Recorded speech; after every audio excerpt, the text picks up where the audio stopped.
پختہ ارادہ کر لو تو اللہ پر بھروسہ رکھو، بے شک اللہ بھروسہ رکھنے والوں کو دوست رکھتا ہے۔ اگر اللہ تمہارا مددگار ہے تو تم پر کوئی غالب نہیں آ سکتا، اور اگر وہ تمہیں چھوڑ دے تو پھر کون ہے اس کے بعد تمہاری مدد کرے۔ اور مومنوں کو تو چاہیے کہ اللہ ہی پر بھروسہ رکھیں، اور کبھی نہیں ہو سکتا کہ کوئی پیغمبر خیانت کرے، اور خیانت کرنے والوں کو قیامت کے دن خیانت کی ہوئی چیز اللہ کے روبرو لا حاضر کرنی ہوگی، پھر ہر شخص کو اس کے اعمال کا پورا پورا بدلہ دیا جائے گا، اور ان کے ساتھ بے انصافی نہیں کی جائے گی۔ بھلا جو شخص اللہ کی خوشنودی کا تابع ہو وہ اس شخص کی طرح ہو سکتا ہے جو اللہ کی ناخوشی میں گرفتار ہو، اور جس کا ٹھکانہ دوزخ ہے اور وہ برا ٹھکانہ ہے۔ سب لوگوں کے اللہ کے ہاں مختلف درجے ہیں، اور اللہ ان کے سب اعمال دیکھ رہا ہے۔ اللہ نے مومنوں پر یقیناً احسان کیا ہے کہ ان میں انہی میں سے ایک پیغمبر بھیجے جو ان کو اللہ کی آیتیں پڑھ پڑھ کر سناتے اور ان کو پاک کرتے اور انہیں کتاب و حکمت کی تعلیم دیتے ہیں، اور پہلے تو یہ لوگ کھلی گمراہی میں تھے۔ بھلا یہ کیا بات ہے کہ جب احد کے دن کفار کے ہاتھ سے تم پر مصیبت واقع ہوئی، حالانکہ جنگ بدر میں اس سے دگنی مصیبت تمہارے ہاتھ سے ان پر پڑ چکی ہے، تو تم کہنے لگے کہ یہ آفت ہم پر کہاں سے آ پڑی؟ کہہ دو کہ یہ تمہاری ہی شامت اعمال ہے کہ تم نے پیغمبر کے حکم کے خلاف کیا، بے شک اللہ ہر چیز پر قادر ہے۔ اور جو مصیبت تم پر دونوں جماعتوں کے مقابلے کے دن واقع ہوئی سو اللہ کے حکم سے واقع ہوئی، اور اس سے یہ مقصود تھا کہ اللہ مومنوں کو اچھی طرح معلوم کر لے اور منافقوں کو بھی معلوم کر لے۔ اور جب ان سے کہا گیا کہ آؤ اللہ کے رستے میں جنگ کرو یا کافروں کے حملوں کو روکو، تو کہنے لگے کہ اگر ہم کو لڑائی کی خبر ہوتی تو ہم ضرور تمہارے ساتھ رہتے۔ یہ اس دن ایمان کی نسبت کفر سے زیادہ قریب تھے، منہ سے وہ باتیں کہتے ہیں جو ان کے دل میں نہیں ہیں، اور جو کچھ یہ چھپاتے ہیں اللہ اس سے خوب واقف ہے۔ یہ خود تو جنگ سے بچ کر بیٹھ ہی رہے تھے، مگر جنہوں نے اللہ کی راہ میں جانیں قربان کر دی اپنے ان بھائیوں کے بارے میں بھی کہتے ہیں کہ اگر ہمارا کہا مانتے تو قتل نہ ہوتے۔ کہہ دو کہ اگر سچے ہو تو اپنے اوپر سے موت کو ٹال دینا۔ جو لوگ اللہ کی راہ میں مارے گئے ان کو مرے ہوئے نہ سمجھنا، وہ مرے ہوئے نہیں ہیں بلکہ اللہ کے نزدیک زندہ ہیں اور ان کو رزق مل رہا ہے۔ جو کچھ اللہ نے ان کو اپنے فضل سے بخش رکھا ہے اس میں خوش ہیں، اور جو لوگ ان کے پیچھے رہ گئے اور شہید ہو کر ان میں شامل نہیں ہو سکے ان کی نسبت خوشیاں منا رہے ہیں کہ قیامت کے دن ان کو بھی نہ کچھ خوف ہوگا اور نہ وہ غمناک ہوں گے، اور اللہ کے انعامات اور فضل سے خوش ہو رہے ہیں، اور اس سے کہ اللہ مومنوں کا اجر ضائع نہیں کرتا جنہوں نے باوجود زخم کھانے کے اللہ اور رسول کے حکم کو قبول کیا۔ جو لوگ ان میں نیکوکار اور پرہیزگار ہیں ان کے لیے بڑا ثواب ہے۔ جب ان سے لوگوں نے آ کر بیان کیا کہ کفار نے تمہارے مقابلے کے لیے لشکر کثیر جمع کیا ہے تو ان سے ڈرو، تو ان کا ایمان اور زیادہ ہو گیا، اور کہنے لگے ہم کو اللہ کافی ہے اور وہ بہت اچھا کارساز ہے۔ پھر وہ اللہ کی نعمتوں اور اس کے فضل کے ساتھ خوش و خرم واپس آئے، ان کو کسی طرح کا ضرر نہ پہنچا، اور وہ اللہ کی خوشنودی کے تابع رہے، اور اللہ بڑے فضل کا مالک ہے۔ یہ خوف دلانے والا تو شیطان ہے جو اپنے دوستوں سے ڈراتا ہے، تو اگر تم مومن ہو تو ان سے مت ڈرنا اور مجھ ہی سے ڈرتے رہنا، اور جو لوگ کفر میں جلدی کرتے ہیں ان کی وجہ سے غمگین نہ ہونا، یہ اللہ کا کچھ نقصان نہیں کر سکتے۔ اللہ چاہتا ہے کہ آخرت میں ان کو کچھ حصہ نہ دے، اور ان کے لیے بڑا عذاب تیار ہے۔ جن لوگوں نے ایمان کے بدلے کفر خریدا وہ اللہ کا کچھ نہیں بگاڑ سکتے، اور ان کو دکھ دینے والا عذاب ہوگا۔ اور کافر لوگ یہ نہ خیال کریں کہ ہم جو ان کو مہلت دیے جاتے ہیں تو یہ ان کے حق میں اچھا ہے، نہیں، بلکہ ہم ان کو اس لیے مہلت دیتے ہیں کہ اور گناہ کر لیں، آخر کار ان کو ذلیل کرنے والا عذاب ہوگا۔ لوگوں، جب تک اللہ ناپاک کو پاک سے الگ نہ کر دے گا مومنوں کو اس حال میں جس میں تم ہو ہرگز نہیں رہنے دے گا، اور اللہ تم کو غیب کی باتوں سے بھی مطلع نہیں کرے گا۔ البتہ اللہ اپنے پیغمبروں میں سے جسے چاہتا ہے منتخب کر لیتا ہے۔ سو تم اللہ پر اور اس کے رسولوں پر ایمان رکھو، اور اگر ایمان پر قائم رہو گے اور پرہیزگاری کرو گے تو تم کو اجر عظیم ملے گا۔ جو لوگ مال میں جو اللہ نے اپنے فضل سے ان کو عطا فرمایا ہے بخل کرتے ہیں، وہ اس بخل کو اپنے حق میں اچھا نہ سمجھیں، وہ اچھا نہیں بلکہ ان کے لیے برا ہے۔ وہ جس مال میں بخل کرتے ہیں قیامت کے دن اس کا طوق بنا کر ان کی گردنوں میں ڈالا جائے گا، اور آسمانوں اور زمین کا وارث اللہ ہی ہے، اور جو عمل تم کرتے ہو اللہ کو معلوم ہے۔ اللہ نے ان لوگوں کا قول سن لیا ہے جو کہتے ہیں کہ اللہ فقیر ہے اور ہم مالدار ہیں۔ یہ جو کچھ کہتے ہیں ہم اس کو لکھ لیں گے، اور پیغمبروں کو جو یہ ناحق قتل کرتے رہے ہیں اس کو بھی قلم بند کر رکھیں گے، اور قیامت کے روز کہیں گے کہ سخت جلن والی آگ کے عذاب کے مزے چکھتے رہو۔ یہ ان کاموں کی سزا ہے جو تمہارے ہاتھ آگے بھیجتے رہے ہیں، اور اللہ تو بندوں پر مطلق ظلم نہیں کرتا۔ جو لوگ کہتے ہیں کہ اللہ نے ہمیں حکم بھیجا کہ جب تک کوئی پیغمبر ہمارے پاس ایسی نیاز لے کر نہ آئے جس کو آگ آ کر کھا جائے تب تک ہم اس پر ایمان نہ لائیں گے، اے پیغمبر ان سے کہہ دو کہ مجھ سے پہلے کئی پیغمبر تمہارے پاس کھلی ہوئی نشانیاں لے کر آئے، اور وہ معجزہ بھی لائے جو تم کہتے ہو، تو اگر سچے ہو تو تم نے ان کو کیوں قتل کیا؟ پھر اگر یہ لوگ تم کو جھٹلا رہے ہیں تو تم سے پہلے بہت سے پیغمبر کھلی ہوئی نشانیاں اور صحیفے اور روشن کتابیں لے کر آ چکے ہیں کہ ان کو بھی جھٹلایا گیا تھا۔ ہر شخص کو موت کا مزہ چکھنا ہے، اور تم کو قیامت کے دن تمہارے اعمال کا پورا پورا بدلہ دیا جائے گا۔ تو جو شخص دوزخ سے دور رکھا گیا اور بہشت میں داخل کیا گیا وہ مراد کو پہنچ گیا، اور دنیا کی زندگی تو دھوکے کا سامان ہے۔ اے اہل ایمان، تمہارے مال و جان میں تمہاری آزمائش ضرور کی جائے گی، اور تم اہل کتاب سے اور ان لوگوں سے جو مشرک ہیں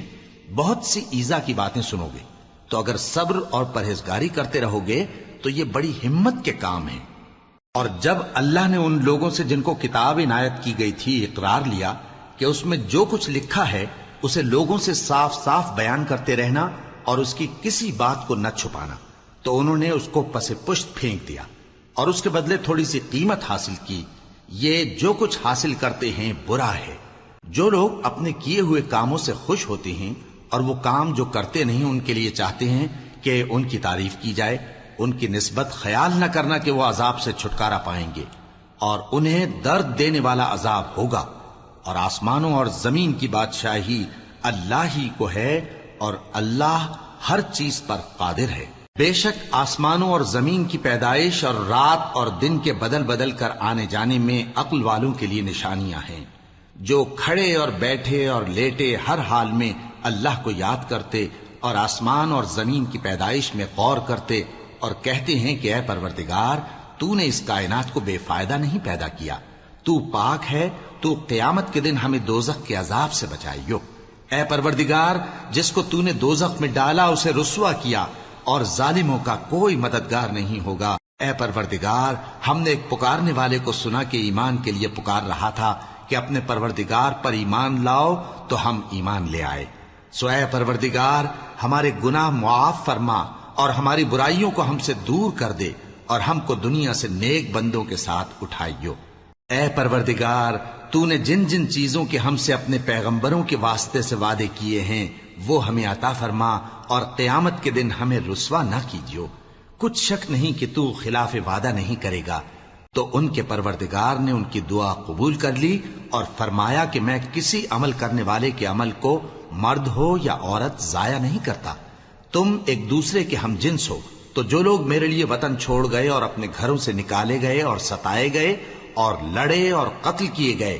میں ان کے گناہ دور کر دوں گا اور ان کو بہشتوں میں داخل کروں گا جن کے نیچے نہریں بہ رہی ہیں۔ یہ اللہ کے ہاں سے بدلہ ہے، اور اللہ کے ہاں اچھا بدلہ ہے۔ اے پیغمبر، کافروں کا شہروں میں ٹھاٹھ سے گھومنا تمہیں دھوکہ نہ دے۔ یہ دنیا کا تھوڑا سا فائدہ ہے، پھر آخرت میں تو ان کا ٹھکانہ دوزخ ہے، اور وہ بری جگہ ہے۔ لیکن جو لوگ اپنے پروردگار سے ڈرتے رہے ان کے لیے باغ ہیں جن کے نیچے نہریں بہ رہی ہیں، اور وہ ان میں ہمیشہ رہیں گے۔ یہ اللہ کے ہاں سے ان کی مہمانی ہے، اور جو کچھ اللہ کے ہاں ہے وہ نیکوکاروں کے لیے بہت اچھا ہے۔ اور بعض اہل کتاب ایسے بھی ہیں جو اللہ پر اور اس کتاب پر جو تم پر نازل ہوئی اور اس پر جو ان پر نازل ہوئی ایمان رکھتے ہیں، اور اللہ کے آگے عاجزی کرتے ہیں، اور اللہ کی آیتوں کے بدلے تھوڑی سی قیمت نہیں لیتے۔ یہی لوگ ہیں جن کا صلہ ان کے پروردگار کے ہاں تیار ہے، اور اللہ جلد حساب لینے والا ہے۔ اے اہل ایمان، کفار کے مقابلے میں ثابت قدم رہو اور استقامت رکھو اور مورچوں پر جمے رہو، اور اللہ سے ڈرو تاکہ مراد حاصل کرو۔ شروع اللہ کا نام لے کر جو بڑا مہربان نہایت رحم والا ہے۔